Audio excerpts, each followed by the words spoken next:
परमेश्वर का धन्यवाद करें कि खुदावन आपके घरों में, आपके जीवन में बहुत सारी आशीष से आपको भरना चाहता है। इसीलिए परमेश्वर ने आपको जिंदा रखा और आज आप जीवित हैं। यदि आप श्वास ले रहे हैं, आप जीवित हैं, तो खुदावन का धन्यवाद करिए, क्योंकि परमेश्वर ही आपके जीवन की रक्षा और सुरक्षा करने वाला है।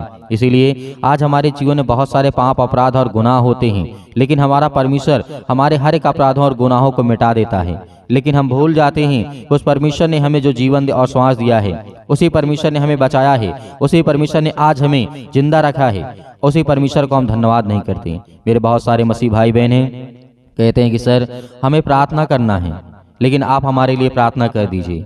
मैं कहता हूं कि आपको प्रार्थना करना होगा। हम आपके लिए सुबह शाम प्रार्थना करते हैं थैंक्स इस चैनल के माध्यम से, ताकि आपके जीवन में आपको आशीष और बरकत मिले। हम किसी भी प्रकार का आपके ऊपर दबाव नहीं डालते हैं, लेकिन ये आपकी इच्छा होनी चाहिए। यदि आप परमेश्वर से प्रार्थना करते हैं तो खुदावंद आपके जीवन में आपकी प्रार्थना का उत्तर देगा और आपके घरों में, आपके बेटे और बेटियों के जीवन में आपको आशीष देगा। इसीलिए हम बहुत सारी समस्याओं से रोज गुजरते हैं, बहुत सारी समस्याओं से, बहुत सारी तकलीफों से, बहुत सारे दुखों से, बहुत सारी परेशानियों से हम रोज निकलते हैं, उसी रास्ते पे चलते हैं। लेकिन एक बार हम ये नहीं कहते कि खुदावंद ये जो बीमारियां हैं, जो समस्याएं हैं, जो दुख है, तकलीफ है, परेशानियां हैं, खुदा इसे देख, मैं तेरा बेटा हूँ या मैं तेरी बेटी हूँ। आज हर एक बहनों से, हर एक भाई से कहना चाहूंगा, यदि आप सुबह के टाइम प्रार्थना करते हैं तो खुदावंद आपके जीवन में आपके साथ है। वो आपकी हर एक समस्याओं में आपकी मदद करने वाला वो परमेश्वर है। इसीलिए हमको पाप को नहीं छिपाना है, इस बात को भी याद रखना है। जिस तरीके आदम ने पाप को छिपाया था, क्या ऐसा कुछ हुआ? क्या वो छुपा पाया? नहीं, पाप को नहीं छिपाया जा सकता है।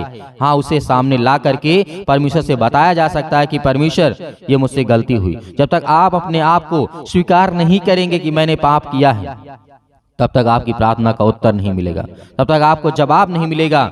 इसीलिए बहुत सारी बातें आज हमें याद रखना है कि परमेश्वर का वचन कहता है कि तुम पाप को नहीं छिपा सकते हो, और पाप से हमारे जीवन में तत्काल क्या होता है, इस बात को भी याद रखना कि वो परमेश्वर का वचन कहता है।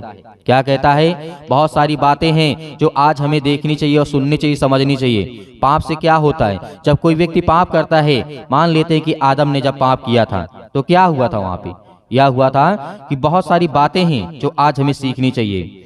वे पापी बन गए और उसका आत्मिक जीवन मर गया। ये इफिसियों की पुस्तक अध्याय 2 और 1 में लिखा है। किसने पाप किया था? आदम ने पाप किया था। क्या आदम ने पाप को छिपा पाया था? परमेश्वर के सामने क्या आदम ने पाप को छिपा पाया? यदि छिपा लेता तो आज ऐसी कोई घटना, ऐसी कोई दुख और तकलीफ और समस्याएं और बीमारियां, अनेक प्रकार की चिंताएं आज हमारे जीवन में नहीं होती। लेकिन परमेश्वर का वचन कहता है कि पाप को नहीं छिपाया जा सकता है।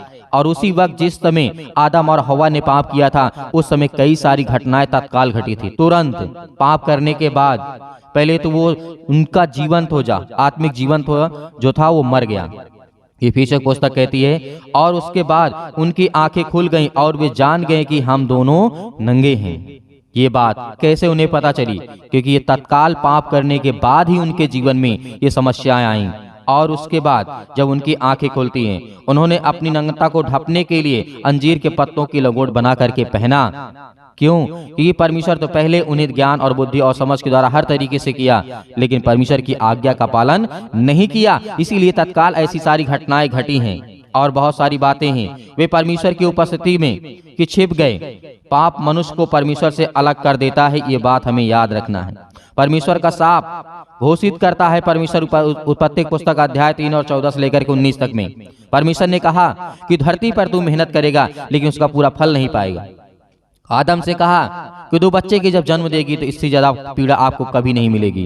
हालेलुया, ये बात हमें याद रखना है। ये तत्काल सारी घटनाएं घटती हैं। इसलिए परमेश्वर ने कहा और उस सांप सर्प के लिए भी कहा था कि तू शापित है, तू पेट के बल चलेगा। ये तत्काल उस समय की घटना घटी है जब परमेश्वर से झूठ बोला था आदम और हवा ने।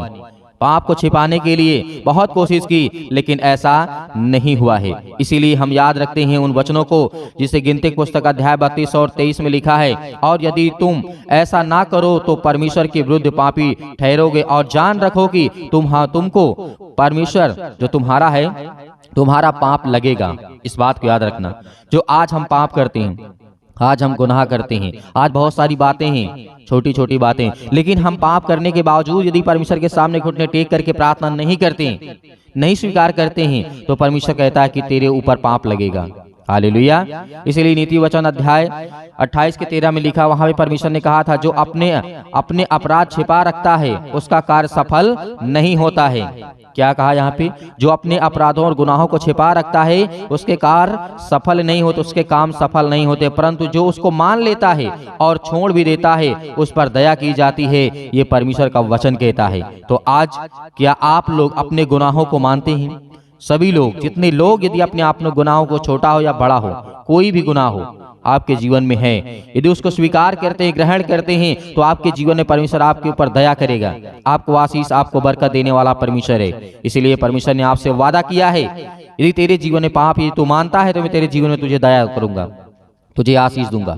इसीलिए हम इस बात को भी याद रखते हैं, केवल पाप ही नहीं खोला जाएगा वरन पापी को भी प्रकट कर दिया जाएगा। परमेश्वर छिपे हुए पापों को जानता है और खोज निकालता है। आदम और कैन, और जिस तरीके से इन सब बातों को हम जब देखते हैं, इन लोगों ने बहुत छिपाने के लिए परमेश्वर से क्या किया? प्रयास किया।